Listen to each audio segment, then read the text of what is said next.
Mi profesora optó por no cumplir con el protocolo de confinamiento durante un incidente grave en la escuela. Incluso impidió que apagáramos las luces mientras los ruidos se acercaban. Cuando le pedí que nos permitiera resguardarnos, respondió, con firmeza: siéntense en sus lugares o habrá consecuencias. Solo la miré, sin palabras. Eso ocurrió hace un año. La semana pasada, las autoridades la escoltaron fuera de su apartamento en medio de un procedimiento judicial. Estaba en la clase de historia avanzada de la profesora Brown, cuando el aviso de confinamiento resonó por los altavoces. Confinamiento. Confinamiento. Esto no es un simulacro. Habíamos practicado ese procedimiento incontables veces desde el jardín de infancia: apagar las luces, refugiarnos en un rincón y mantener silencio absoluto. Todos comenzamos a actuar por instinto, pero ella se colocó frente a nosotros con esa expresión que adoptaba cuando alguien cuestionaba sus decisiones. «Regresen a sus asientos de inmediato», dijo con un tono que no admitía réplica. «Hoy no se ha autorizado ningún simulacro». Levanté la mano como solía hacer. «Profesora Brown, el protocolo establece que...». «En este salón se siguen mis instrucciones», interrumpió. «Siéntense o sus calificaciones se verán afectadas». A continuación, inició su discurso habitual sobre su trayectoria de 25 años en la docencia y cómo nuestra generación necesitaba aprender a seguir indicaciones, sin cuestionamientos. La profesora Brown era conocida por su rigor en aspectos menores, pero mostraba poco interés en la enseñanza real. Registraba faltas por llegadas tardías de segundos, pero entregaba calificaciones altas en trabajos que claramente no revisaba, con atención. En una ocasión, incluí un párrafo completo sobre Bob Esponja en medio de un ensayo para ponerla a prueba. Recibí un 98. La mayoría de nosotros regresó a nuestros asientos. Nadie quería arriesgar su promedio académico, y era probable que solo se tratara de otro ejercicio de rutina. Pero entonces el aviso se repitió, esta vez con urgencia. Código rojo, código rojo. Todo el personal y los estudiantes deben seguir los procedimientos de confinamiento de inmediato. Eso nunca ocurría en los simulacros. Generalmente se anunciaba una sola vez. Una sensación de angustia me invadió, similar a la que siento antes de un examen importante para el que no he estudiado, pero mucho más intensa. No podía apartar la mirada de la puerta. El pasillo seguía iluminado. En los simulacros, los profesores apagaban las luces de inmediato. Fue entonces cuando lo escuché. Un ruido seco, similar a petardos, pero diferente. Todos los teléfonos comenzaron a vibrar al mismo tiempo. Revisé el mío discretamente bajo el escritorio. Mi novio, Tyler, estaba en el laboratorio de química, a 2 pasillos de distancia. Su mensaje decía: «Estoy escondido en el almacén de suministros. Alguien tiene un arma. ¿Dónde estás?». Más mensajes llegaron en secuencia. Mostré mi teléfono a la profesora Brown. Tyler dice que hay alguien con... «Entiendo lo que están intentando hacer», me interrumpió. «Si creen que pueden inventar una situación para ponerme en una posición difícil, están equivocados». Los ruidos se volvieron más fuertes y cercanos. Alguien gritó en el pasillo, un grito que no tenía nada de divertido. Ella comentó: «Probablemente sea el grupo de teatro ensayando», pero incluso su voz ya no sonaba segura. Desde mi lugar podía ver el aula del profesor Peterson al otro lado del pasillo, completamente a oscuras, sin movimiento, exactamente como debía estar en una situación real. Mis manos temblaban tanto que apenas podía teclear. La profesora no nos deja resguardarnos. Tyler respondió de inmediato: «¿Qué? Busca un lugar seguro ahora mismo». Ben, un compañero que nunca generaba conflictos, intentó hablar con ella. «Profesora Brown, por favor, esto no parece un simulacro». «Las emociones no son hechos», respondió ella. «Vuelvan a sus asientos». Se escucharon más pasos apresurados en el pasillo, muchos pies moviéndose en la misma dirección, alejándose de algo. El altavoz volvió a activarse, pero la transmisión se cortó a mitad. Fue en ese momento cuando escuchamos los disparos. Ya no eran ruidos lejanos. Eran claros, metálicos, reales. Me levanté de mi asiento. «Tenemos que resguardarnos ahora mismo». «Siéntate o enfrentarás consecuencias disciplinarias», dijo ella, moviéndose para bloquear el acceso al interruptor de la luz. «No permitiré que un grupo de estudiantes tome decisiones por mí». Algo dentro de mí se quebró. «No me importa», respondí. y me dirigí hacia las luces. Fue entonces cuando el grupo perdió la compostura. La mitad de la clase corrió hacia la zona segura. La otra mitad permaneció inmóvil, dividida entre el hábito de obedecer y el instinto de supervivencia. Ella intentó detenerme agarrándome del brazo, pero me solté. Seguía hablando sobre la falta de respeto y las consecuencias, mientras nosotros movíamos los escritorios para bloquear la puerta. Alguien lloraba en silencio. Otro compañero rezaba. Los que habían dudado finalmente se arrastraron hasta nuestro rincón. Éramos 23 adolescentes intentando pasar desapercibidos, todos, excepto ella, que permaneció en su escritorio con los brazos cruzados y una expresión de descontento. El picaporte de la puerta tembló. Todos contuvimos la respiración. Giró, pero estaba cerrada con llave. Una sombra pasó bajo la puerta y se detuvo. Podíamos escuchar una respiración agitada del otro lado, o quizá era solo el sonido de mi propio corazón. Los pasos se alejaron lentamente. Fueron los segundos más largos que he vivido. El equipo de emergencia nos encontró 40 minutos después. La profesora Brown seguía insistiendo en que habíamos reaccionado de manera exagerada ante un simple ejercicio. Una semana más tarde, supimos la razón. El responsable era Jack Wilson, un excompañero de mi clase de inglés de segundo año. El chico tranquilo que solía sentarse en la última fila dibujando personajes de anime en su cuaderno. El mismo al que le había prestado un lápiz apenas una semana antes. Un paramédico me revisó afuera del edificio.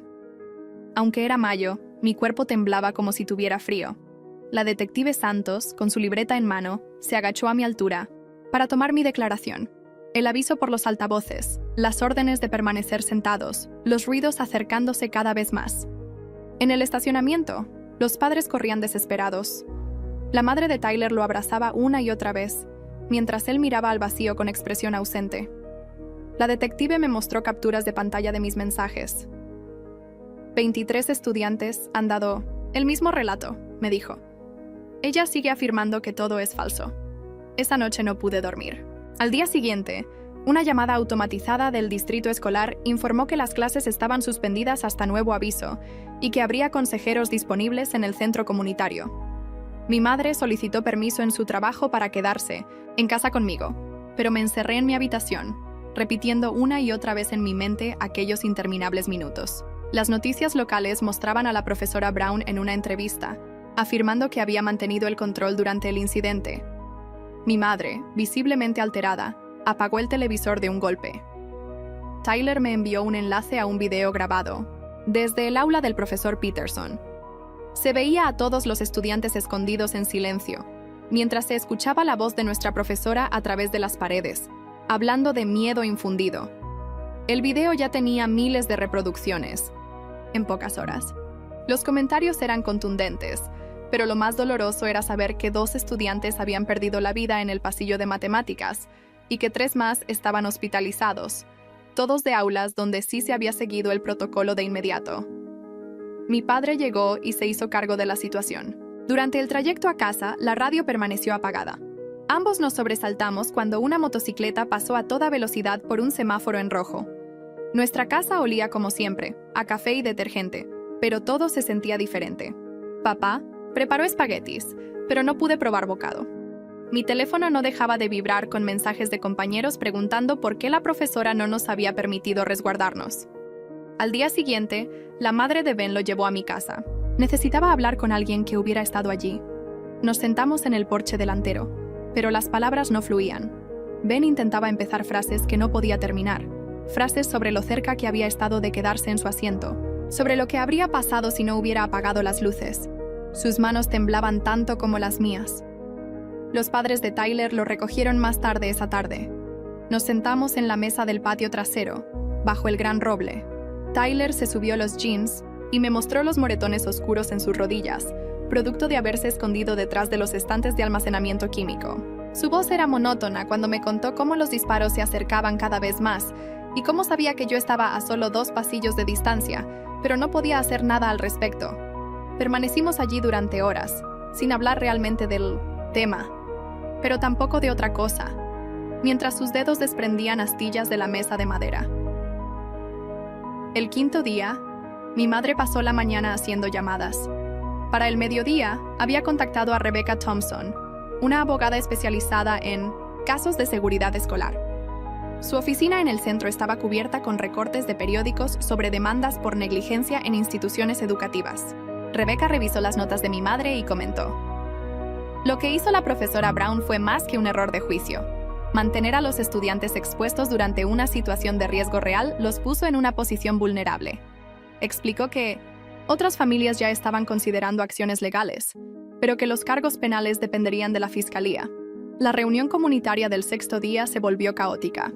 En cuanto la profesora Brown entró al centro cívico acompañada de su representante sindical, los padres comenzaron a hacerle preguntas con voz alterada.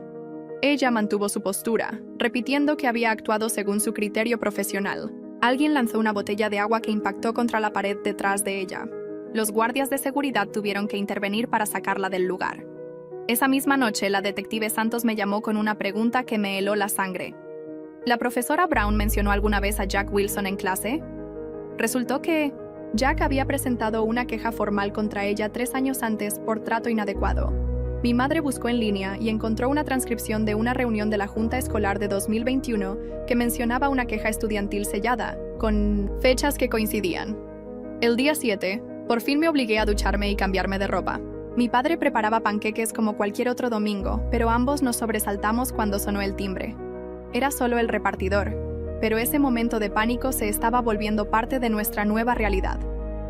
Esa noche, las noticias confirmaron lo que todos ya sabíamos. Jack Wilson era el responsable.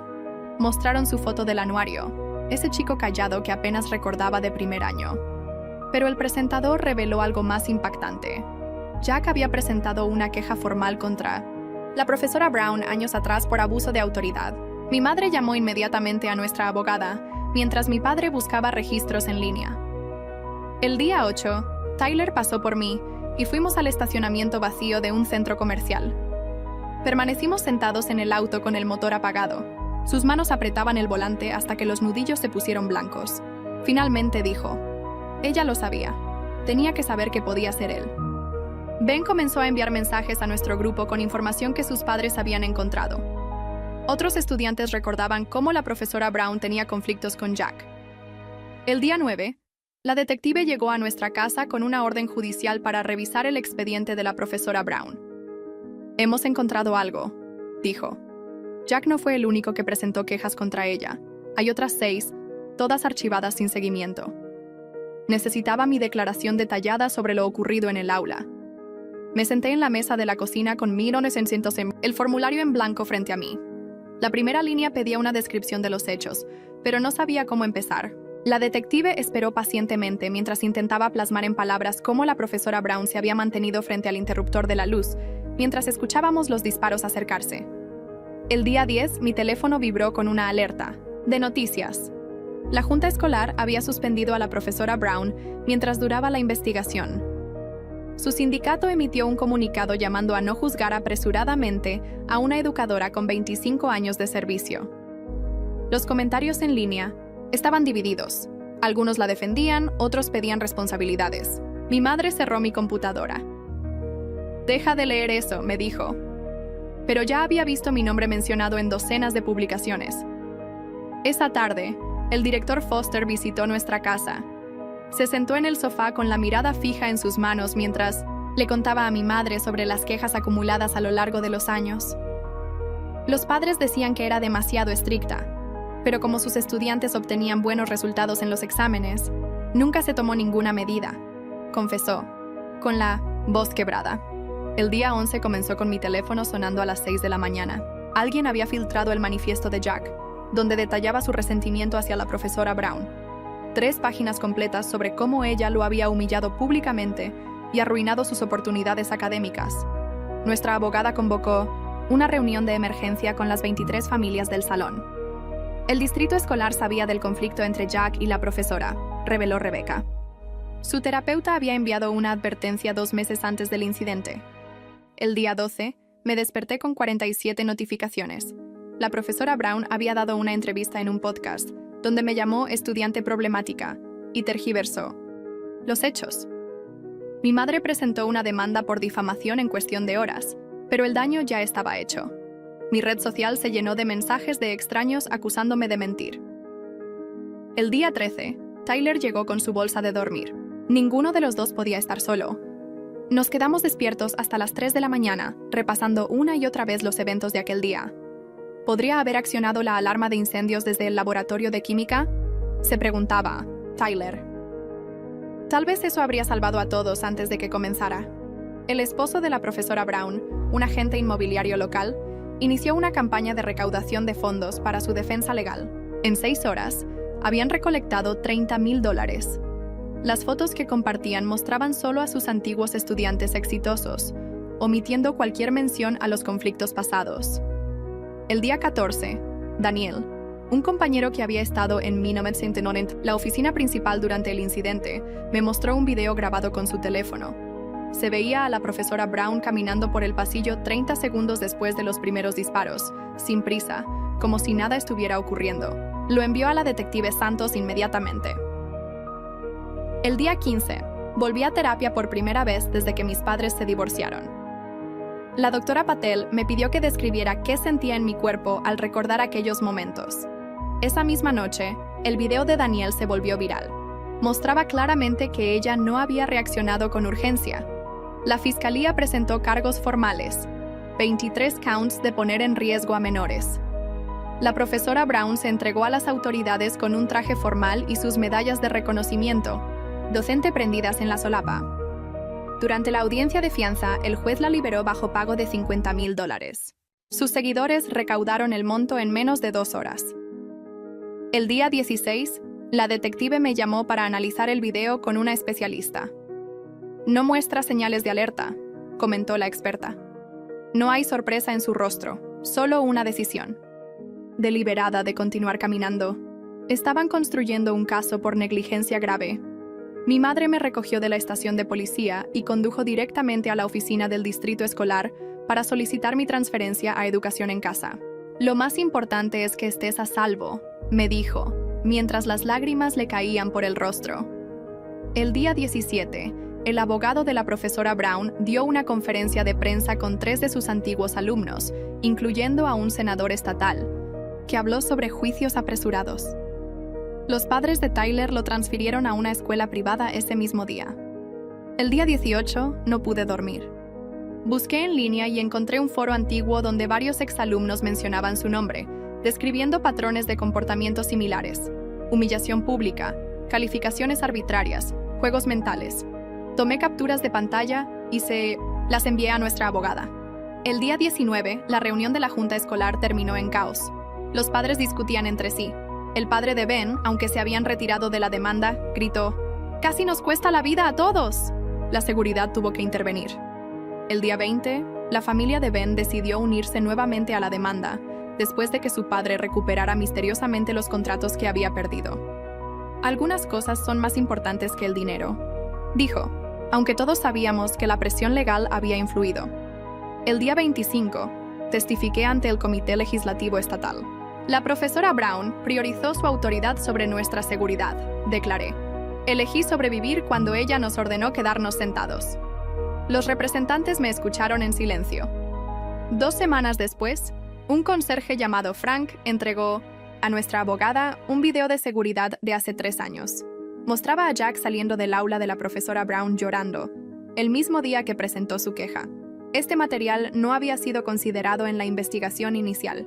El gran jurado actualizó los cargos a intento de homicidio por indiferencia criminal. Su abogado lo calificó de exageración, pero el fiscal mantuvo su postura. Mantener a los estudiantes expuestos durante un tiroteo demuestra un desprecio extremo por la vida humana. 3 meses después, el juicio comenzó. Durante mi testimonio, el fiscal reprodujo la grabación de mi teléfono, donde se escuchaban los disparos y la voz de la profesora Brown diciendo que estábamos siendo histéricos.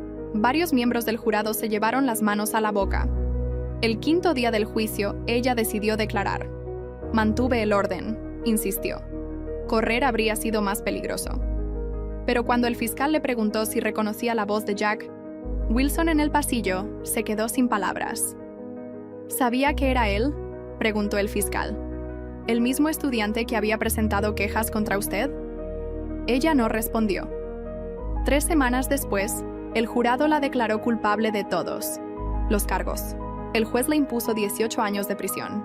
Durante la lectura de la sentencia, ella repitió: «Solo estaba manteniendo el orden».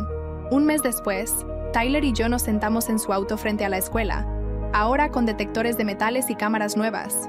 «Sobrevivimos», dijo, tomándome Chaz de la mano. No era una pregunta, sino una afirmación.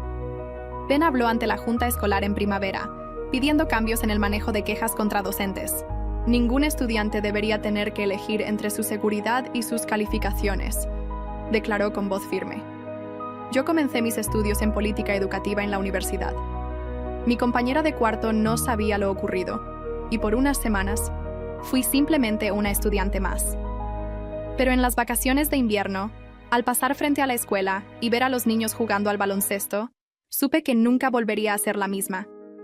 Había perdido la inocencia aquel día, pero también había encontrado una voz. Tyler y yo nos encontramos en nuestra antigua cafetería. Aunque aún revisábamos las salidas y nos sobresaltábamos con ruidos fuertes, estábamos aprendiendo a vivir con ello. «Estamos escribiendo nuevos capítulos», dijo. Sonaba cursi, pero era cierto. Las cicatrices permanecerían, pero éramos más que lo sucedido en el Salón 203. Éramos los jóvenes que nos habíamos negado a quedarnos sentados cuando levantarnos significaba salvar nuestras vidas. El día 26 comenzó con una reunión de emergencia en la oficina de nuestra abogada. Rebecca Thompson tenía pilas de documentos esparcidos sobre la mesa, testimonios de exalumnos, registros disciplinarios sellados y un informe psicológico de Jack que nunca había sido considerado. La profesora Brown no era solo negligente, dijo, señalando una línea resaltada. Tenía un patrón de comportamiento abusivo documentado en 3 escuelas diferentes, y el distrito lo sabía. Mi madre apretó mi mano mientras leía en voz alta fragmentos del informe. Humillación pública sistemática, manipulación emocional, creación de un ambiente de miedo como herramienta de control. El padre de Tyler golpeó su cuaderno contra la mesa. Esto no es solo una demanda civil, es un caso criminal que va mucho más allá de aquel día. Esa tarde, la fiscalía citó a la madre de Michael Johnson, uno de los estudiantes que no sobrevivió. La señora Johnson entró a pesimismo la sala con los ojos hinchados y una caja de documentos. «Mi hijo dejó un diario», dijo, colocando un cuaderno desgastado sobre la mesa. Jack no era el único que escribía sobre ella. Hojeó las páginas hasta encontrar una entrada de marzo. La profesora Brown dijo que nunca sería nada, que mi familia era basura. Hoy me hizo pararme frente a la clase mientras leía mi ensayo en voz alta, riendo de mis errores. Todos se rieron. Yo solo quería desaparecer. El silencio en la sala era asfixiante. La madre de Sofía García, la otra víctima, puso una foto sobre la mesa. Su hija sonriendo en el baile de graduación, 3 semanas antes del tiroteo. Ella seguía todas las reglas, susurró. Confió en que los adultos la protegerían.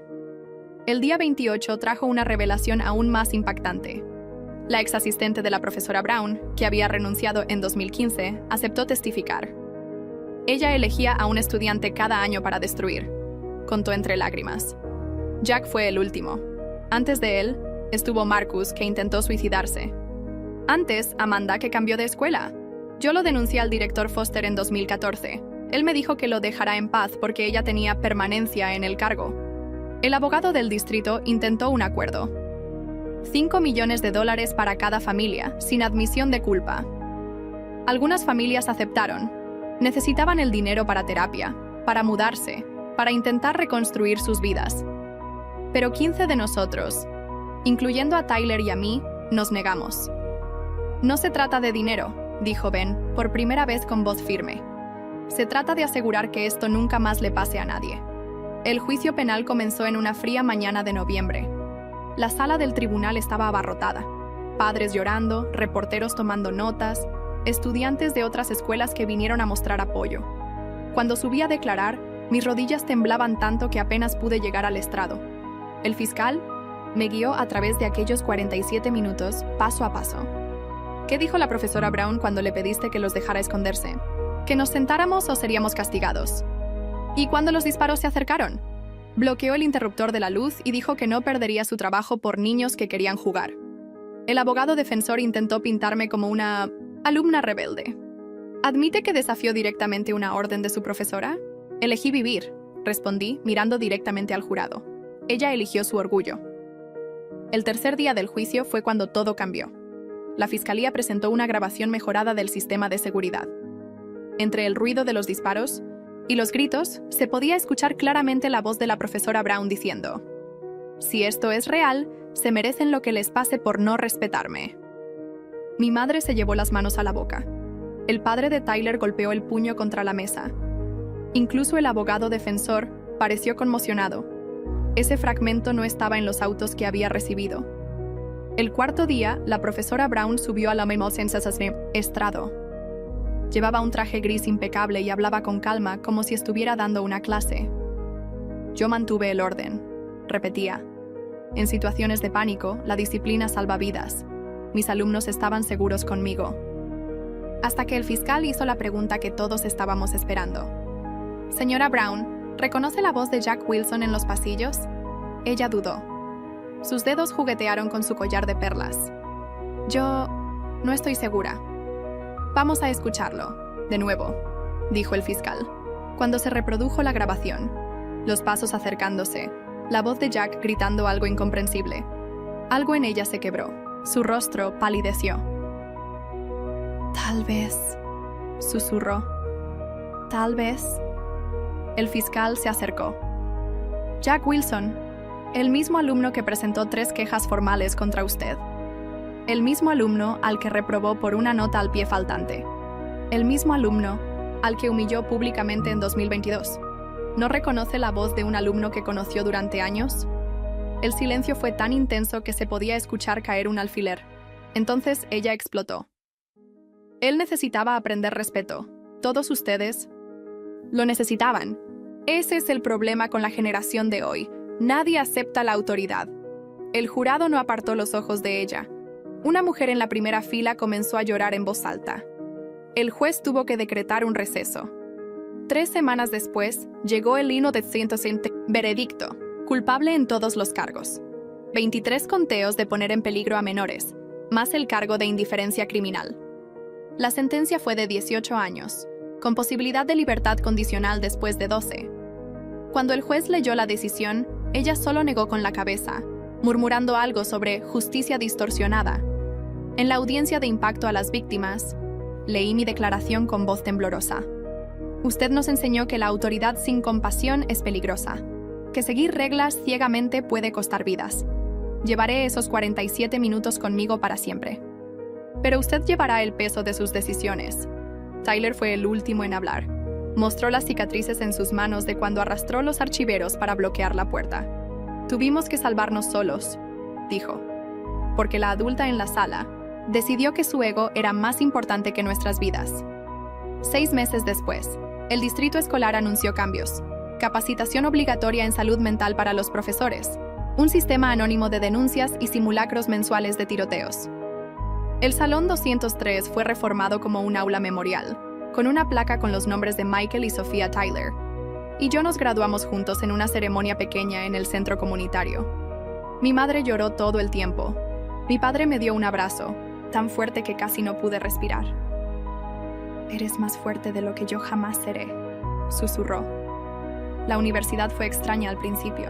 Mi compañera de cuarto, Jamie, no supo de mi pasado hasta que vio una noticia antigua en Google. «Wow, Brianna», dijo. «Eres como una heroína». «No», respondí. «Solo soy una sobreviviente». Pero no era del todo cierto. Nos convertimos en activistas. Tyler comenzó un podcast sobre seguridad escolar. Ben trabaja con una ONG que entrena a profesores para reconocer señales de abuso. Yo estudio políticas públicas, especializada en reforma educativa. En el aniversario de 1 año del tiroteo, volvimos a la escuela.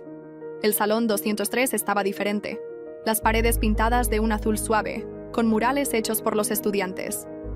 En el lugar donde la profesora Brown solía pararse, había una placa. El coraje no es la ausencia de miedo, sino la elección de actuar a pesar de él. Permanecimos en silencio durante mucho tiempo, apoyados en la pared donde nos escondimos. Entonces, Tyler tomó mi mano. «Sobrevivimos», dijo. No era una pregunta, era un hecho. En el memorial, Colocamos flores para Michael y Sofía, y por primera vez desde aquel día, no me sentí culpable por estar viva, porque aprendimos que la supervivencia no es solo sobre lo que nos pasa, sino sobre lo que hacemos con eso después, y elegimos hacer la diferencia.